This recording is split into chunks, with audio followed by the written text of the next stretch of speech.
Thank you to TaskieHusky for sponsoring a portion of today's video. Today we're talking about gentle parenting. This topic came up when I did my review of the book Bad Therapy, where it seems like people kind of have divergent beliefs about what gentle parenting is. And so in this video, I want to try to answer the following questions. First of all, what are the defining features of gentle parenting? Secondly, is it more like permissive or authoritative parenting? And thirdly, what are my thoughts on it? Now, before I get into it, I'm sure there are going to be comments saying, well, are you a parent? Because if not, I don't care what you have to say.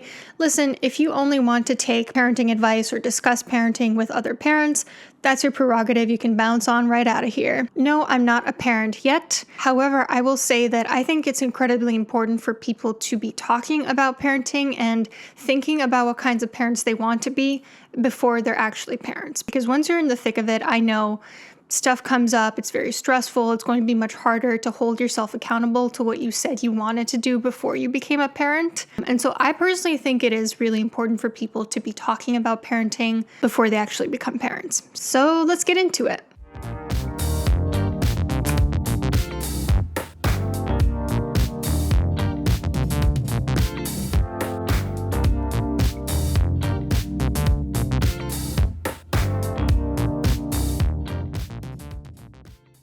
First off, what are the 4 traditional parenting styles? We need to understand this if we're going to put gentle parenting within the context of what the research has defined are the main parenting styles. So the parenting styles can be broken down based on 2 axes, responsiveness and demandingness.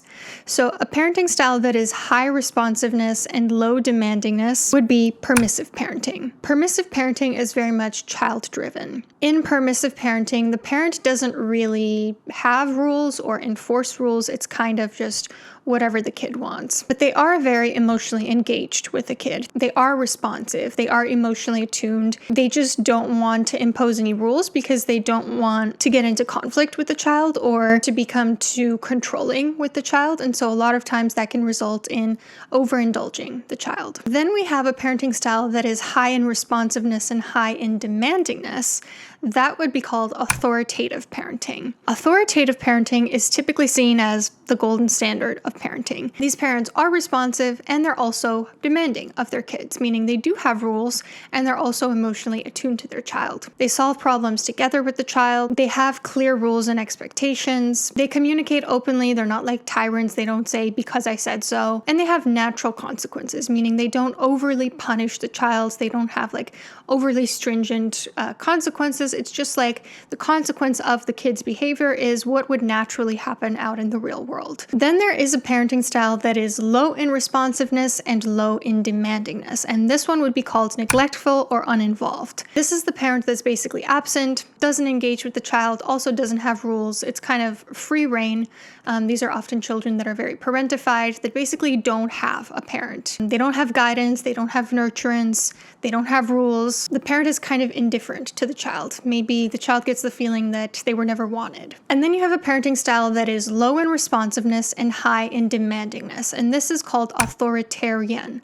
So authoritative and authoritarian may sound similar. The way to distinguish between them, I would say, when you think about a dictatorship, think about how that would be kind of like an authoritarian regime.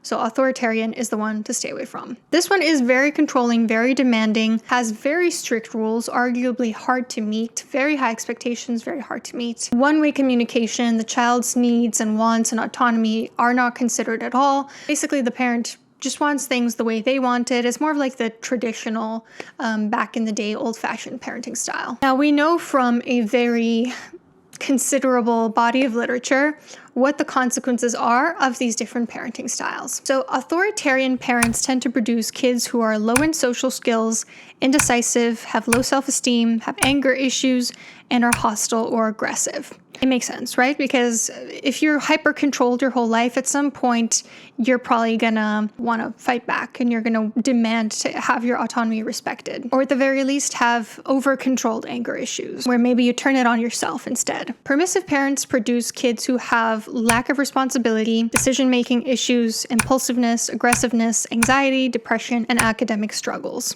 So when a kid has, an emotionally present parent that still doesn't quite parent them, we get kind of like what people complain about kids these days. They just have no sense of social conformity, no sense of respect for other people. They're just kind of entitled. Uninvolved or neglectful parents produce kids who are rebellious. They might engage in substance use and delinquency.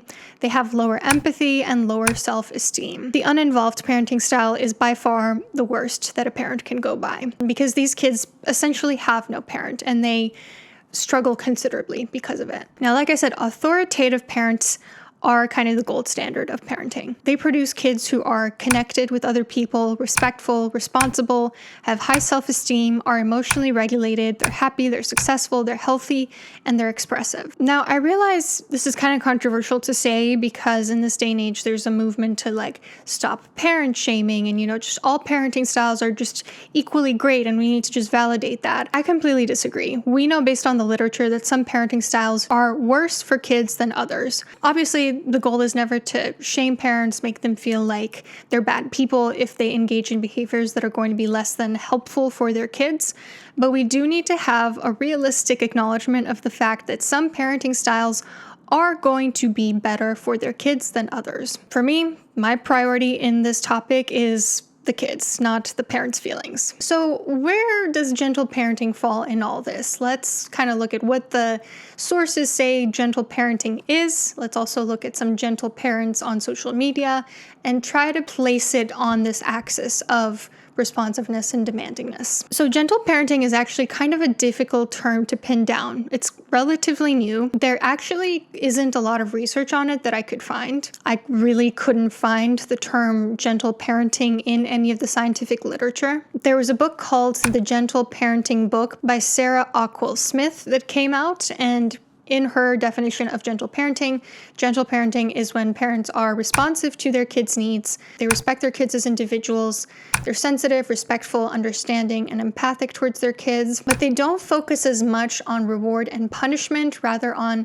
self-awareness and emotional intelligence. So they wouldn't really have reinforcement or punishment for their kids. Rather, they would encourage the kid to look at how they're feeling and try to figure out why they responded the way that they did and use that to guide behavior change. So based on that definition, is it more permissive or authoritative parenting? Well, very clearly high responsive. It is high in responsiveness on that axis. What about in terms of demandingness? How does it fall on that axis? It's aligned with authoritative parenting in the sense that gentle parents solve problems together with the child. It's aligned with authoritative parenting in that there's open communication. But on the other hand, it's aligned with permissive parenting in that there aren't really rules or consequences or even reinforcement for that matter. So I would put it kind of in between permissive and authoritative parenting on the demandingness axis. So based on this textbook definition, it seems like gentle parenting kind of sits at the border between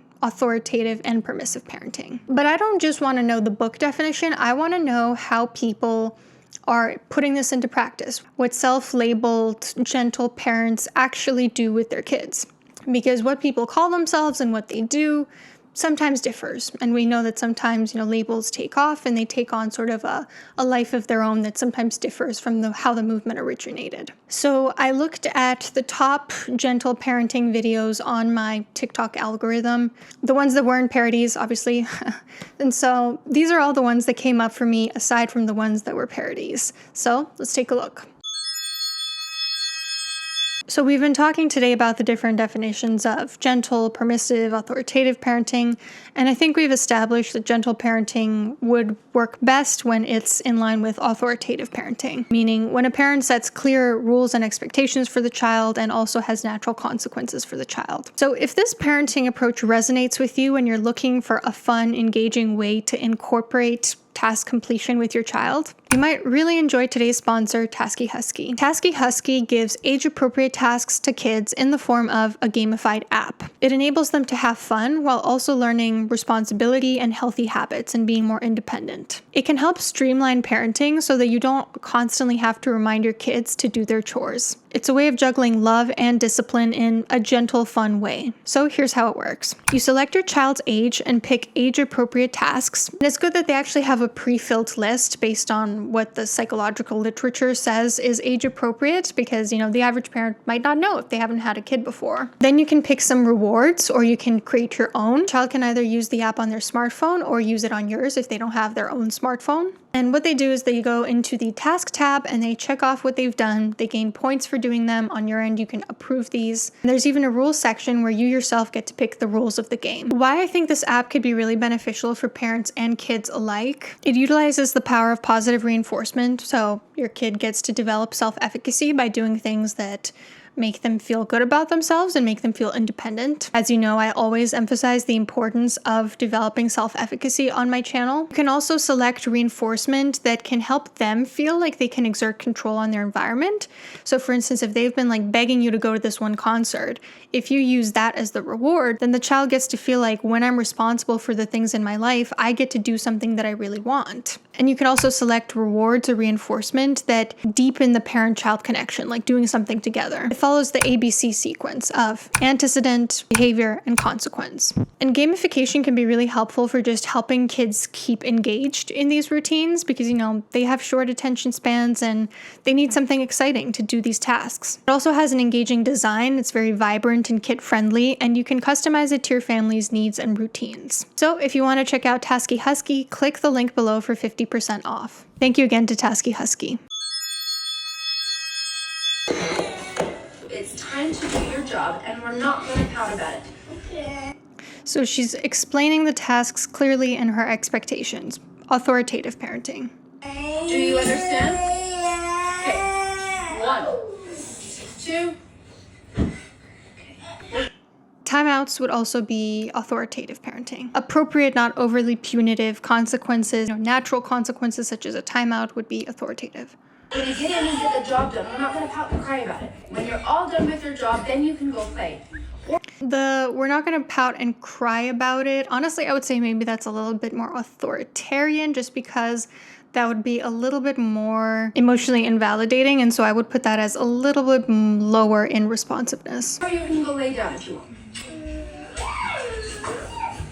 Showing affection and support and encouragement, authoritative. So, this has hashtag gentle parent, hashtag gentle parenting tips, gentle parenting life. And so I assume this woman identifies as a gentle parent. And if that's the case, this example of gentle parenting would be an example of authoritative parenting. On to the next one. Promise, did you just buy her? Yeah. That's not kind. Why did you do that? Why did you buy her? Why did you buy her? Just for your little pig. Yeah, that was not kind, was it? So far she's letting the child engage with her reasons for why she bit her little sister, trying to understand from a place of genuine curiosity and also just reminding her that, that's not kind, that hurts people. So far, I would say high in responsiveness and high in demandingness because she was clearly, setting up the expectation of it's not okay to bite people. So I would put that as authoritative so far. Because that hurts. If I bite your foot, it would really hurt, wouldn't it? Yeah, so then you need to say sorry to Margot, don't you?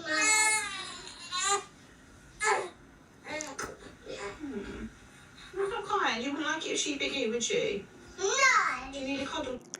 Yeah, so kids at that age really don't have empathy fully developed yet. And so it might seem like, oh my God, why are they doing this aggressive thing? But really it's age appropriate because they have to learn those skills. And this is a really good way to teach those skills is to ask questions like, how would you feel if this happened to you? So that they can practice a little bit of theory of mind and realize, well, actually that would hurt. So maybe I shouldn't do it to other people. That part I would say is authoritative. But here it says, on reflection, I shouldn't have forced her to say sorry and asked her when she's ready. I do usually do that, but I was quite shocked. I feel like asking a child to say sorry when they've, physically been aggressive to another person is probably authoritative.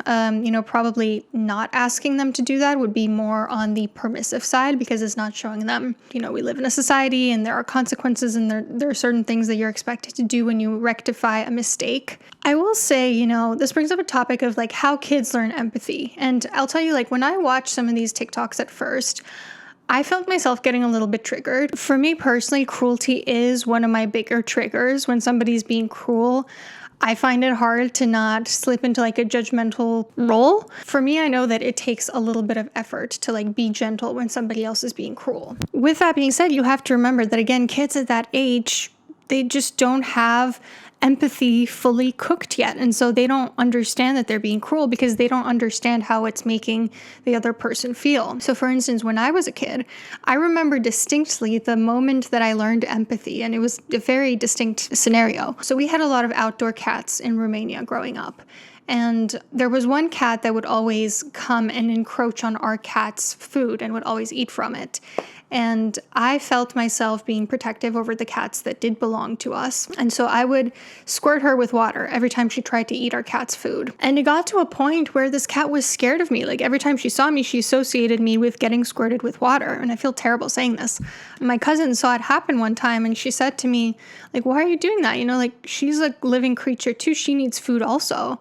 And it just kind of clicked in my head, and I was like, oh, right, that's true. Like, I also need to feel empathy for her. And luckily, I was able to kind of backtrack what I'd done and form more positive associations with that cat. And we actually got very close. She became one of our cats also. We had her for a very long time. She had a lot of kittens. We, took her to different places. And so that was an example of like how to teach empathy to kids. Like, it might seem like they're just being so needlessly cruel, and that's so not okay, but they just need to understand it. And once they understand it, they're not going to do it anymore because they're not doing it to be mean. Okay, let's watch some more videos. Whoa, bud, that is not okay. We do not hit the TV with a stick.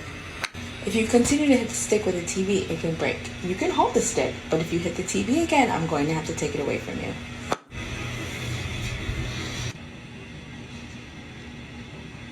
The TV is not for hitting. Mommy's taking the stick away because we can't keep it safe. If you'd like to go outside and play with the sticks outside, we can definitely do that, or we can find something else that we can do with the stick besides hitting the TV with it. Do you have any ideas? No.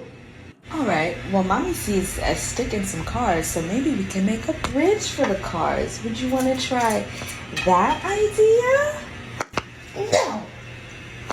Okay, I understand. Trying different ideas can be a little hard. But the stick and the cars are here, and if you want to go outside, you can let Mommy know. I'll be back when you're ready.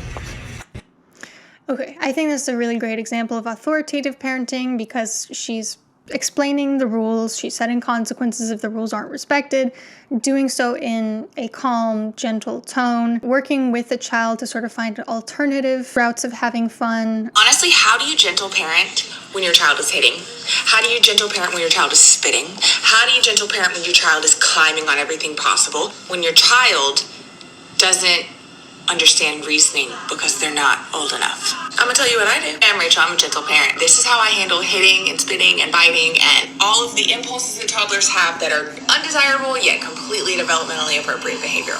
Number one thing I can say, teach your kids the words pretend and gentle. Pretend works with biting. Pretend. And then they'll go, and sometimes I'll just be like, hey, Sam, watch mommy pretend bite. And I'll like do pretend, right? So then I'll be like, can you show me pretend bite? And he'll go, this is so smart. I would have never thought about this. This is brilliant. we pretend. Also gentle hands. Same thing.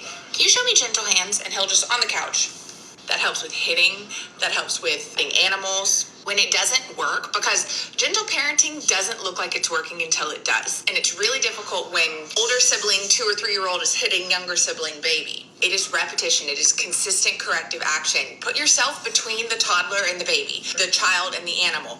Until it is reasonable for you to expect your child to not be hitting, not be spitting, all of those things, until it is developmentally inappropriate for those impulses to be happening, you can't expect him to just not do it. Removing the temptation as much as possible and not giving your child the opportunity to mess up when it is developmentally appropriate for them to mess up, that's really what I do. Instead of giving Sam a Hot Wheel when he's 3 feet from Hazel, I'll give him a stuffed animal. So that way, if he does throw it, it doesn't hurt her. I'm not giving him the opportunity to make that mistake. Same thing goes for biting, kicking, and also removing as much as you can. The less things that are out, the less temptation.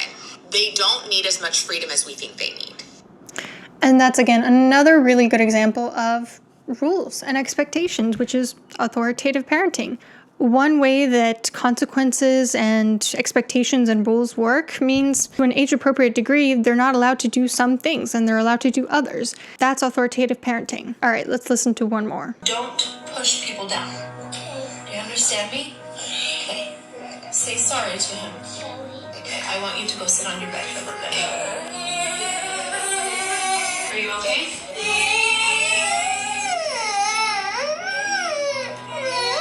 Aww. Roman, come here. Do you know why I sent you in your room?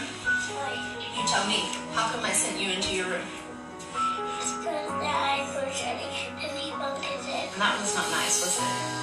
So we're gonna be nice now and play nice with your brothers, okay? Do you want to come out and play with them, or do you want to keep playing in your room? Okay, come give me a hug.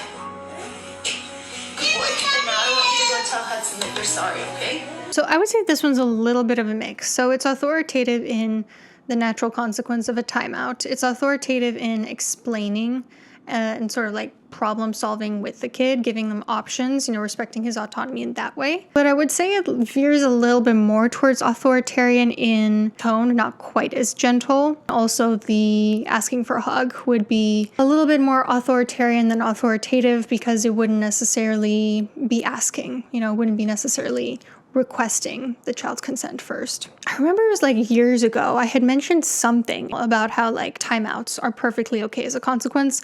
And I was shocked that there are people that actually think timeouts are abusive. From my perspective as a doctor of clinical psychology, they are absolutely not abusive. It is not abusive to tell a child, hey, until you can calm down, you need to go and be, with yourself in your space for a little bit. I think that's very different from saying like, you did a bad thing, go in the corner and don't look at anything and don't have fun and you should feel ashamed of yourself. Different from just like take some time on your own to collect yourself. If we think that just asking a child to take some time to collect themselves is abusive, then it makes sense why kids these days are a little bit spoiled. All right, so reflections on what we looked at today about what gentle parenting is. Is it more authoritative? Is it more permissive? I think first and foremost, my thoughts are that there's a lot of variation even within people who fall under the same label, right? So even as we saw, like somebody who calls themselves a gentle parenting could be authoritative a little bit more towards permissive, or they could be authoritative a little bit more towards authoritarian. What people say their parenting style is a lot less important than what they're actually doing with their child. I think there are some people who are concerned that gentle parenting is just permissive parenting. And based on what we saw in terms of how it looks in practice, I don't think that that is true. It seems to me like it is more aligned with authoritative parenting because it's about solving problems with the kid, having natural consequences, having clear rules and expectations. Now, are there some people that are gentle parents more towards permissive parents?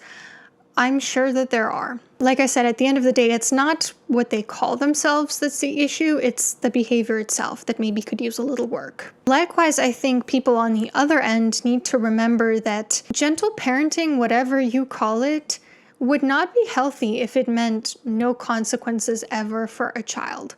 A natural consequence is just what would naturally happen out in the real world if you did this action. Right? So out in the real world, if you hit somebody, the natural consequence of that would be that that person gets upset And so the natural consequence in the home would be helping the child understand, hey, it's not okay to hit people. When you hit people, it hurts them and then they get upset. And here, the appropriate response would be for you to apologize to the person that you hit. That would be an example of a natural consequence.